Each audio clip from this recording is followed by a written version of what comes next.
Bonjour, c'est Enola, bienvenue sur ma chaîne YouTube. Aujourd'hui, j'ai fait le choix de vous présenter un nouvel oracle. C'est l'oracle de la nature sauvage de Kuan Yin. Qui est Kuan Yin? Kuan Yin est une déesse, la déesse de la compassion, et elle est là pour nous apporter le réconfort. C'est la mère divine du réconfort. Alors, ce jeu, c'est une deuxième édition. Je vais vous montrer.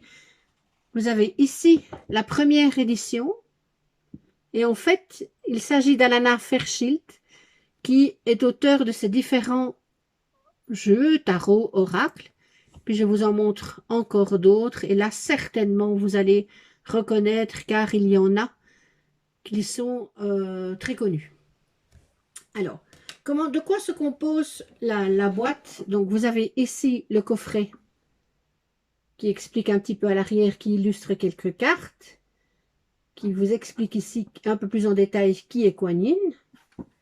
Et puis, vous avez un superbe livre de 250 pages qui reprend, qui fait des propositions comme dans la plupart des livres qui accompagnent les jeux, qui vous propose les tirages, qui présente bien sûr l'auteur et qui reprend à chaque fois chaque carte. Je ne sais pas si on voit bien, voilà. Donc, on va retrouver dans ce livre une présentation de la carte avec l'image, son nom, son numéro, et puis elle vous présente ce à quoi représente l'illustration de la carte. Après, elle parle de l'oracle au-dessus de toi. C'est quelque chose qu'elle explique à chaque fois et qu'elle interprète à chaque carte. Et puis, elle va terminer par le processus de guérison. Et là, elle vous invite à faire un petit rituel, des rituels totalement différents à chaque carte. J'ai oublié de dire qu'il y avait 44 cartes dans ce jeu que je vais vous montrer. Et là, elle vous invite à faire des rituels différents en fonction de la carte que vous avez tirée.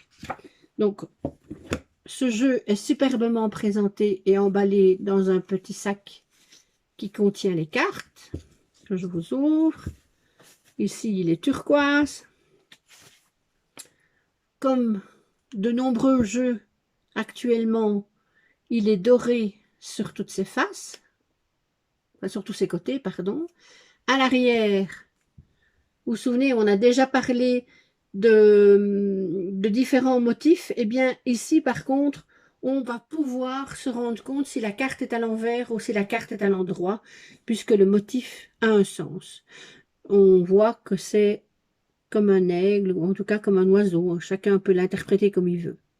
Je vous parlerai un petit peu plus tard, dans la présentation des différents tirages, la signification qu'il faut apporter quand la carte est à l'envers. Alors, voici les différentes cartes. Donc, vous allez voir, les illustrations sont super jolies, presque enfantines.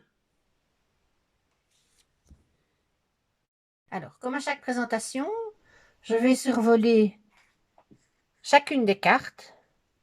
Et vous pouvez déjà découvrir à cet instant que certaines sont illustrées et vont se placer à l'horizontale. Ou en tout cas, elles seront lues en position horizontale.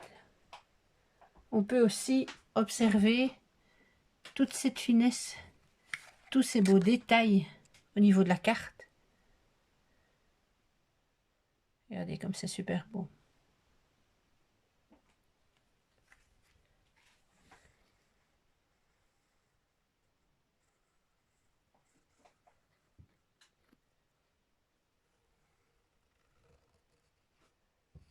Donc à chaque fois, on observe donc la carte illustrée, son numéro et son titre.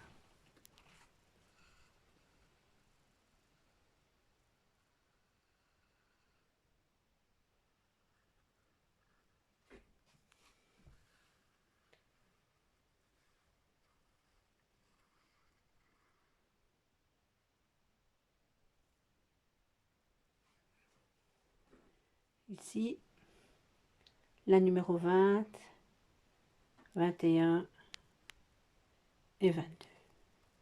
Présentation de la deuxième partie de l'oracle. J'espère que vous avez la possibilité de découvrir toute cette finesse, tous ces détails. que l'on retrouve. On peut presque caresser l'animal.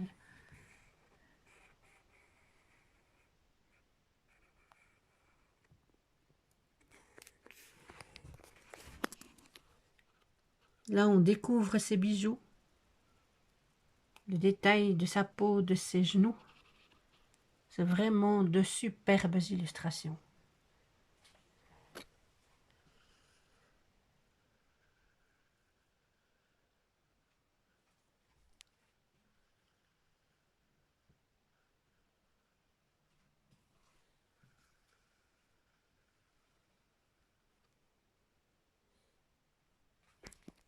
Et voilà la dernière carte.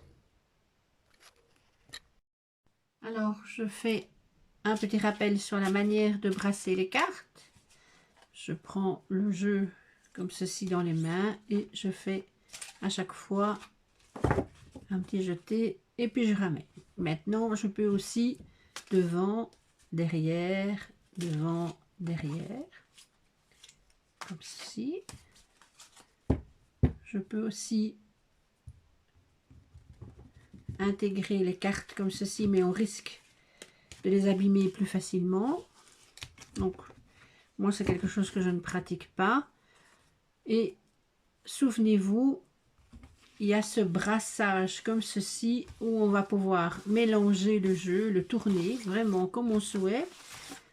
Voilà, on fait bien plus longtemps que ce que je fais, hein, mais c'est pour vous rappeler. Et puis, on ramène les cartes de manière à remettre le jeu ensemble. Alors, ici, l'auteur nous propose dans son livre différents tirages. Donc,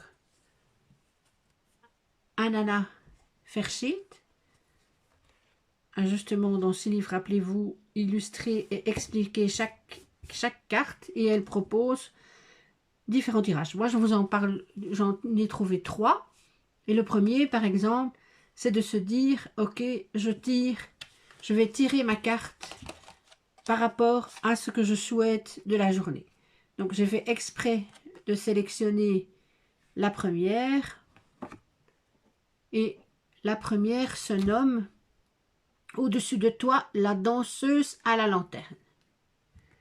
Je ne sais pas si vous la voyez bien, s'il n'y a pas trop de reflets. Ok. Donc, quand on prend, je vais mettre ça comme ça, quand on prend le livre,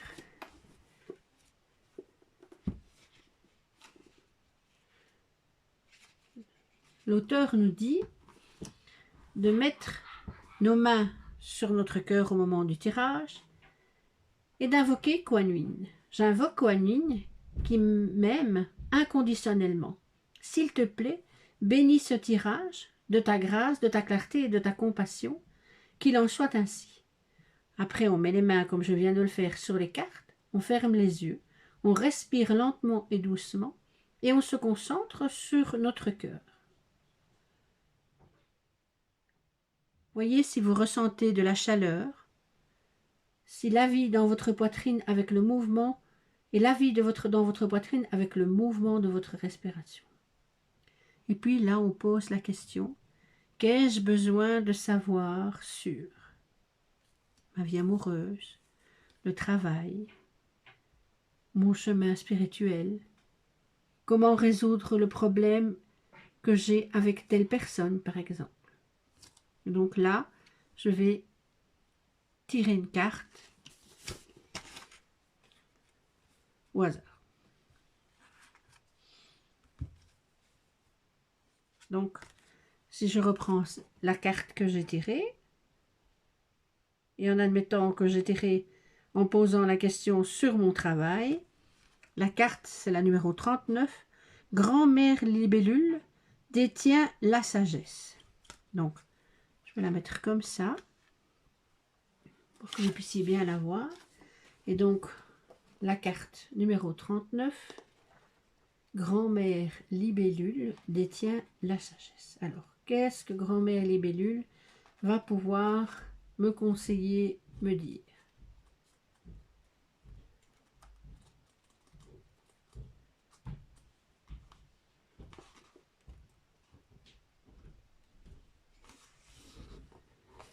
La vie est pour moi un vrai plaisir, surtout si elle est inattendue.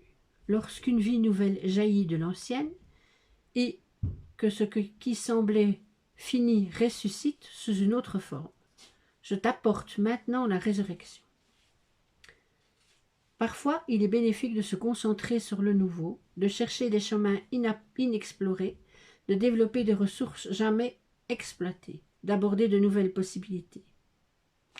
Donc, bien sûr, je ne vais pas tout vous lire, ce n'est pas le but, mais c'est un petit peu pour vous expliquer ce qu'apporte cette carte.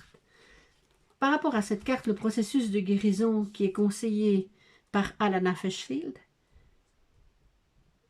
dites cette simple prière. Grand-mère Kuan Yin, toi qui m'aimes inconditionnellement, aide-moi à avoir la sagesse de ma vision intérieure. Puisse-je reconnaître là où c'est le mieux pour moi de mettre mon énergie, ma concentration et mon attention. Puis-je être protégé de la distraction? Aide-moi à me concentrer sur ce qui a un véritable potentiel et à voir comment je peux l'offrir au monde de la meilleure façon que ce soit. Donc ça, vous vous souvenez, c'est une petite carte où on va pouvoir, par exemple, poser une question bien précise, mais aussi on pourrait décider que c'est la carte de la journée ou c'est la carte de la semaine ou du mois. Je vais maintenant vous démontrer les deux différents tirages qu'elle propose. Donc, je vous montre le tirage en 4 cartes que l'auteur nomme le pont du changement. Donc, je mélange, je coupe avec la main du cœur, je replace les cartes sur le tas et je vais tirer 4 cartes. Première, donc en partant de la gauche vers la droite, la troisième et la quatrième. Je place le reste du jeu sur le côté. La première, elle va représenter ou me guider sur comment lâcher l'énergie, comment lâcher la personne, ou les habitudes. Et là, il est mis la sœur de Shambhala montre la voie. On verra après, je vais détailler une carte après pour qu'on sache justement ce que l'auteur nous dit. La deuxième carte, je vous la montre, c'est « Sa joie rend possible une tâche qui te semblait impossible ». J'ai donc reposé la question sur un éventuel changement de travail. La troisième, elle, qu'est-ce que j'ai besoin de savoir? Elle chevauche l'esprit toujours sauvage. Et la quatrième carte représente quelle vision d'ensemble puis-je avoir de ma destinée dans cette situation? Suis la voie qui se dessine sous tes pas. Ok. Donc, si je reprends une carte, par exemple, suis la voie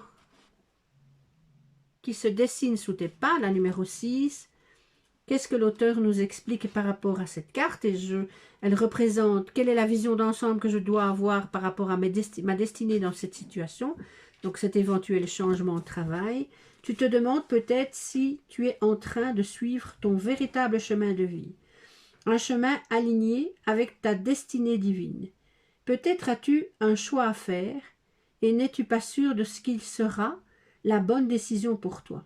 Peut-être souhaites-tu qu'il y ait bien d'autres choix possibles, puisqu'il semble qu'il n'y ait à présent qu'un seul chemin devant toi et que tu n'es pas encore convaincu que ce soit le bon. Elle de nuit, née crainte, je suis Kuan Yin, qui t'aime inconditionnellement. Donc elle explique qu'elle disperse des pétales de fleurs.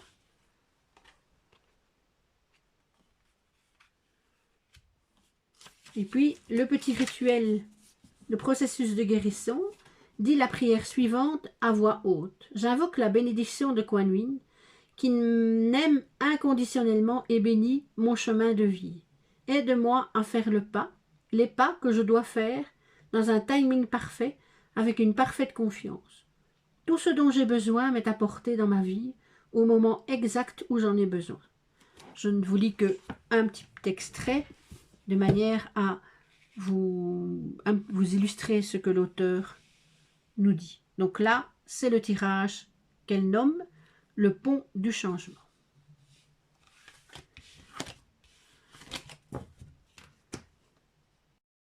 La deuxième présentation, le deuxième tirage, lui aussi en 4 cartes. Les cartes vont se positionner verticalement. J'espère que je vais avoir assez de place. Et on va démarrer en premier du haut vers le bas. Donc on est toujours, je repose la question, qu'as-tu à me dire par rapport à un éventuel changement de travail? Hop, je coupe, je remets. Et je suis là dans le tirage avec 4 cartes. La première, la deuxième, la troisième et la quatrième, mais je vais vous les montrer une à une.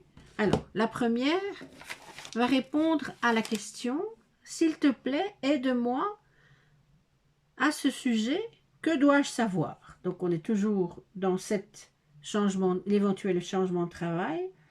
Et là, on est dans la carte à l'envers, vous avez vu. Donc, vous la voyez comme ça. Puisque là, j'ai présenté le jeu pour vous. Donc, elle se présente à l'envers. Et la carte, c'est la numéro 22, la récolte du désert. Donc, on va la placer là et on verra ensuite ce que ça veut dire. Décidément, la deuxième carte, toujours aussi qui se présente à l'envers, l'esclave danse sa liberté. La quatrième carte, la troisième carte, je n'ai pas dit la deuxième carte. Quel est le secret ou cadeau caché pour moi au cœur de cette situation? La troisième carte, elle dompte en lâchant le bâton et la corde. Et là, elle nous parle sur quoi dois-je me concentrer pour que le résultat soit meilleur. Et puis la quatrième carte, qui est celle-ci, sur la voie qui se dessine sous tes pas. Ceci dit, c'est la deuxième fois qu'elle sort dans le tirage et elle va représenter quelle est la meilleure solution pour y parvenir. Donc, si je vais vous les laisser comme ça parce qu'elles sont grandes les cartes. Si je veux reprendre par exemple la première carte, l'auteur nous dit que si la carte est à l'envers, bien sûr, on doit y prêter attention parce que le fait qu'elle soit à l'envers, elle devient encore plus importante et le message est encore plus important parce que la carte est à l'envers. Elle attire plus l'attention quand elle est à l'envers. Les fleurs n'ont pas été conçues pour fleurir toutes au même moment. Certaines s'épanouissent tôt dans la saison et d'autres en fin de saison. Certaines ont une floraison éphémère et d'autres sont persistantes. Il y va de même avec mes enfants divins. Certains brillent avec l'éclat depuis leur plus jeune âge et d'autres se développent dans l'ombre pour mener plus tard dans leur vie une formidable lumière. Donc voilà ce qu'elle dit par rapport à cette carte. L'oracle de la récolte du désert vient à vous avec des flots de vie et de fertilité face aux adversités.